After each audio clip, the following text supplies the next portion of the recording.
কি করছো তুমি? চুপ, কোনো কথা বলবো না, একদম চুপ করে থাকো। হাত বাঁধছো কেন?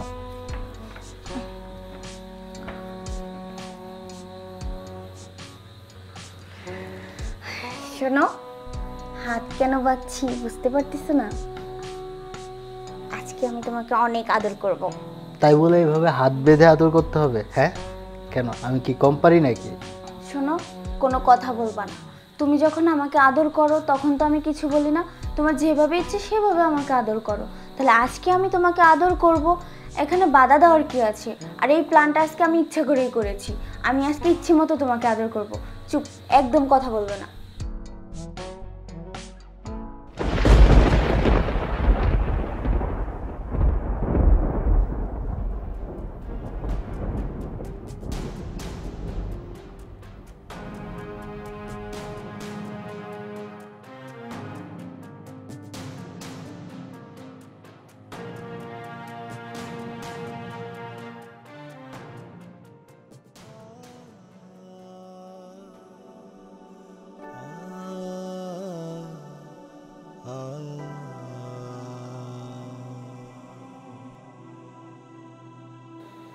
কার জন্য কি করি?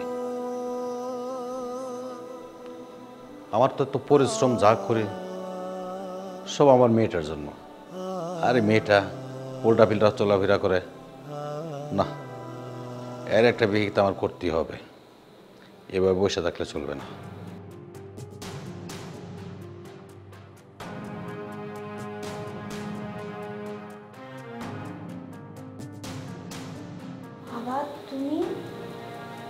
বাবা তুমি এই সময় বাসায়? কি অবাক লাগছে? আমার বাড়িতে আমি কোন সময় আসবো, কোন সময় যাব, কি করব না করব, এটা আমার একান্ত ব্যক্তিগত ব্যাপার। তোমার কাছে কৈফিয়ত দিতে হবে? আচ্ছা বাবা, তুমি কি রাগ করেছো? মানে কোনো কিছু দেখেছো নাকি? রাগ করব না? আবার তুই জিজ্ঞাসা করছিস? হ্যাঁ, তোরে আমি এত কষ্ট করে লালন পালন করে বড় করতেছি, আর তুই উল্টা পাল্টা চলাফেরা করে সর্বক্ষণ নিশা মিশা কইরা পালায়, তো তার তো সীমাবদ্ধ এখানে নাই। এরপর তো বাহির থেকে ছেলে আইনা রুমের ভিতরে এরকম আকাম কুকাম করব, আর আমি রাগ করব না? হ্যাঁ দেখো বাবা, ওই ছেলেটা আমার বয়ফ্রেন্ড, আমি ওকে অনেক ভালোবাসি। বিয়ে করলে বাবা আমি ওকেই করব। চুপ কর! বিয়ে করলে আমি ওকে করব? বিয়ের আগে নষ্ট আমি উল্টা পাল্টা চলাফেরা? আরে তোর মায়েরও তো আমি ভালোবেসে বিয়ে করছি। কই আমি তুই উল্টা পাল্টা চলাফেরা করি নাই? তোর মায়ের সাথে কোনোদিন চোখ দিকে তাকাই নাই? আজকে তুমি কি করছো? উল্টা পাল্টা চলাফেরা করছো। আমি তোর মায়াকে বিয়ে করে যোগ্যতা মর্যাদা দিয়ে বাড়িতে নিয়ে তারপরে তোর মায়ের সাথে আমি সংসার করছি। আর আজকে তুমি স্বাধীনতা পেয়ে গেছো, উল্টা পাল্টা যা কিছু তাই করবা, তাই না? তোমাকে আমি এরকম স্বাধীনতা দিই না। উল্টা পাল্টা কাপড় চোপড় আজকে থেকে তুমি এগুলো বন্ধ করবে। আমি তোমার কথা শুনবো? কখনোই না। আমি আমার মতো চলতে পছন্দ করি আর আমার মতোই চলবো। দাঁড়া, হ্যাঁ আমার মতো চলতে হবে, বুঝছস? চলো, আমার কথা শুনবো আমি না? কখনোই না।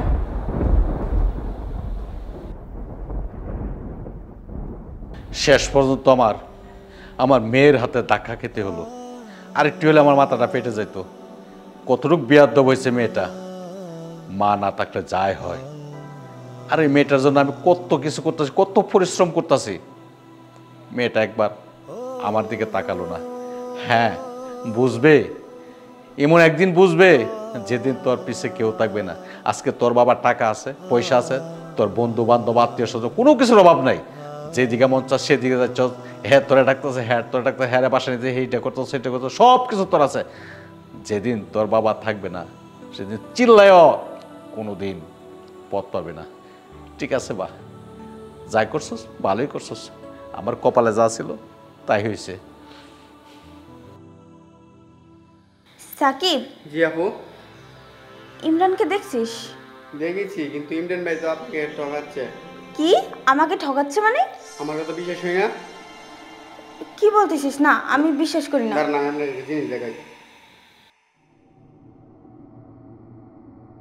না, আমি এইসব কথা একদম বিশ্বাসই করি না। ইমরান কখনো আমাকে ঠকাতে পারে না। ও যার তার সাথে ছবি তুলতেই পারে, তাই বলে কি ও খারাপ হয়ে গেছে? আচ্ছা, আমি না আমি মিথ্যা কথা বলছি? আমার মোবাইল কি মিথ্যা কথা বলেছে? আচ্ছা যা যা। আচ্ছা গেলাম। কি বলতেছে? ইমরান তো আমাকে অনেক ভালোবাসে আর ওর প্রতি আমার অনেক বিশ্বাস আছে। ও কখনোই এইসব কাজ করতে পারে না। ছবি তুলতেই পারে, এটা নিয়ে তো মাথা ব্যথা কিসের?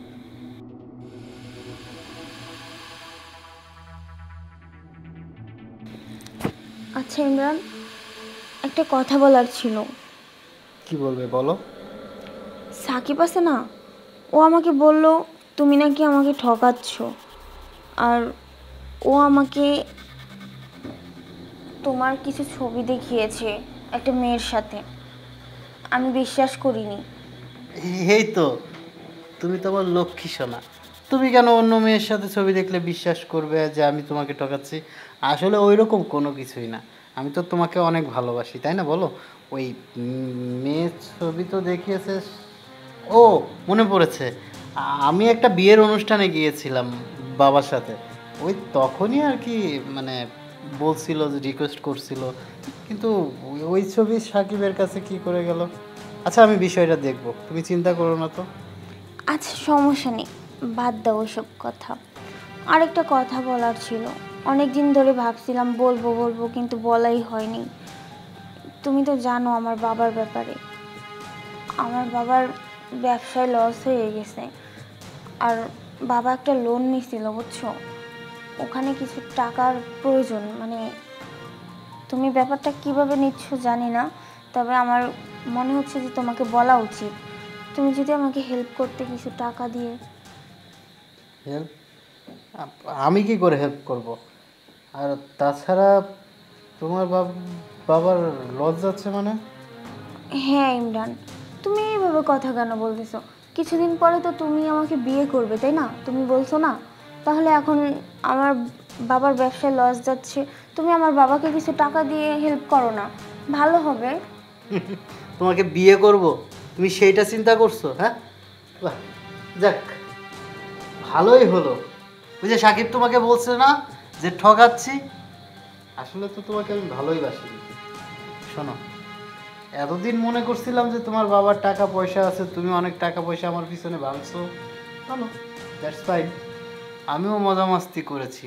এই যে আজকে এই হোটেলে আসছি, আর যখন যেখানে বলি সেখানে চলে গেছো। হ্যাঁ, আমি কি শুধু তোমাকে ভালোবাসি? এই শোনো, যাই হোক, বলছো ভালো কথা। আজকের পর থেকে আমার কাছে আসার চেষ্টা করো না।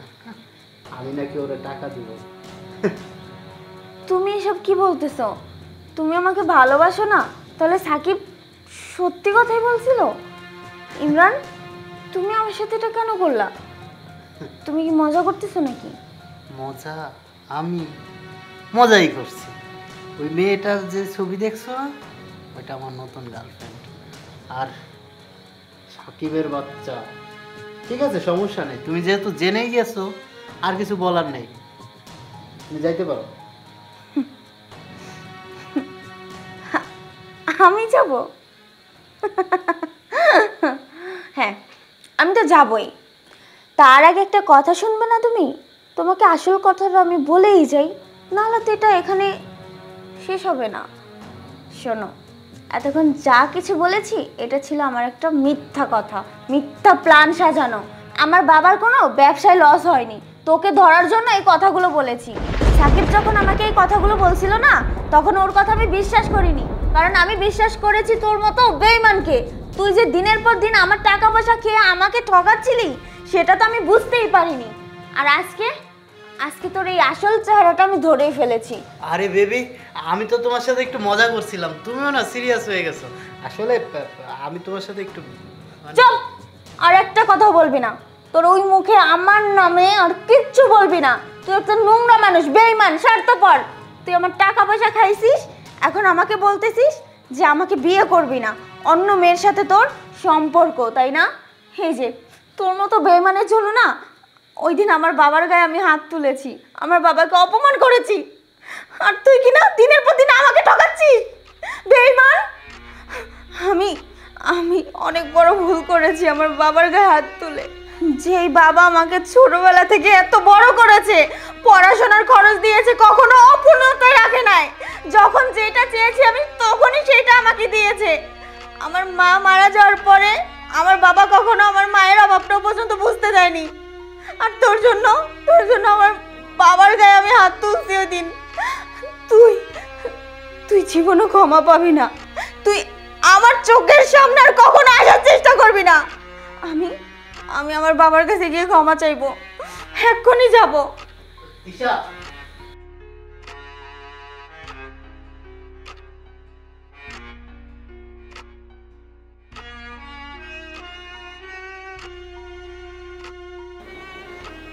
বাবা, বাবা,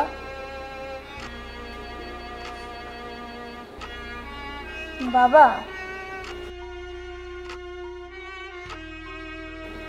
বাবা, বাবা কথা বলো। বাবা, বাবা তুমি আমাকে ক্ষমা করে দাও না, কথা বলো আমার সাথে। বাবা, বাবা,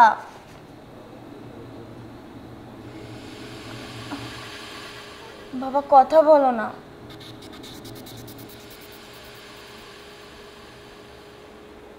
বাবা, আমি বুঝতে পেরেছি তুমি এখনো আমার উপরে রাগ হয়ে আছো। কে তোর বাবা? তোর বাবা কে? যেদিন থেকে তুই তোর বাবার গায়ে হাত তুলছিস সেদিন থেকে তোর বাবা মারা গেছে। আর আমি মনে করছি যে আমার কোনো মেয়ে নেই, যে মেয়ে নাকি বাবার অবাধ্য হয়ে যা মন চা তাই করে। তুই আমার মেয়ে হতে পারিস না, যা এখান থেকে সর, উঠে যান। বাবা, আমি আমার ভুলটা বুঝতে পেরেছি। আমি যেই ছেলেটার জন্য তোমার গায়ে হাত তুলেছি, তোমাকে ধাক্কা মেরেছি, সেই ছেলেটা আমাকে কখনোই ভালোবাসেনি, শুধু অভিনয় করেছে। বাবা, তুমি আমাকে ক্ষমা করে দাও না। আমি অনেক বড় একটা ভুল করে ফেলেছি। আমি এই কাজটা একদম ঠিক করিনি। ওই ছেলেটা অন্য একটা মেয়েকে ভালোবাসে, আমাকে কখনোই ভালোবাসেনি। তোমার কথাটাই ঠিক হয়েছে। আমি সত্যি বাবা অনেক বড় ভুল করছি, আমাকে ক্ষমা করে দাও না বাবা। বাবা, এখন আমি বুঝতে পেরেছি তুমি ছাড়া এই দুনিয়াতে আমাকে কেউ ভালোবাসে না। এতদিনে বুঝতে পারলে বাবা যে কি জিনিস। সেদিন তো কত করে বললাম, বাবার অপমান অপদস্থ করলে বাবাকে চিনলে না, তোর মনে যা ইচ্ছা তাই করবে। দেখ আজকে করছস, করার পরে তার কি পরিণতিটা পাইলি। শোন, তোরে আমি এত অভিশাপ দিছি না, আসলে রে মা, বাবা মা কোনোদিন সন্তানকে মন থেকে অভিশাপ দেয় না। আর যদি সন্তানকে মন থেকে বাবা মা অভিশাপ দেয়, এই সন্তান জ্বলে পুড়ে সারকার হয়ে যাবে। আমি তোরে কোনোদিন মন থেকে অভিশাপ দিছি না। আর যদি দিতাম তো তোর অনেক কিছু হয়ে যেত। এই অল্প একটু কষ্ট পাইছি, এই যে দেখ এই কষ্ট প্রায়শ্চিত্ত তুই পেয়ে গেছিস। জামা, তোরে আমি মন থেকে মাফ করে দিছি। আরে বাবা মা তো মাপের জন্যই আল্লাহ তাআলা দুনিয়াতে পাঠাইছে। বাবা মা মাফ করবে, সন্তানরা একের পর এক অপরাধ করবে, আর বাবা মারা ঠিকই সন্তানকে ক্ষমা করবে। কিন্তু তোরা তো বুঝিস না, আর তোরা বোঝার বয়স হয়েছে না। যেদিন তোরা বাবা মা হবে সেদিন বুঝবে, সেদিন তোরা বুঝবে যে বাবা মায়ের কি যন্ত্রণা। আরে তোরে তো আমি অভিশাপ দিতে পারি না, তুই আমার একমাত্র কষ্টর মেয়ে। দেখ তোর মা মারা যাওয়ার পরে আমি দ্বিতীয় কোনো বিয়ে করি নাই। একমাত্র তোর মুখের বেল তাকায় তোকে আমি কি অভিশাপ দিতে পারি মা? বাবা, আমি তোমাকে কথা দিচ্ছি আজকের পর থেকে তোমার অবাধ্য হব না। তুমি যা বলবে আমি তাই শুনবো। আর এইসব ধরনের ড্রেস আপ আর কখনো পরবো না বাবা। বাবা তুমি যে আমাকে ক্ষমা করে দিয়েছো এতেই অনেক কিছু। আমি যে বড় একটা ভুল করেছি বাবা।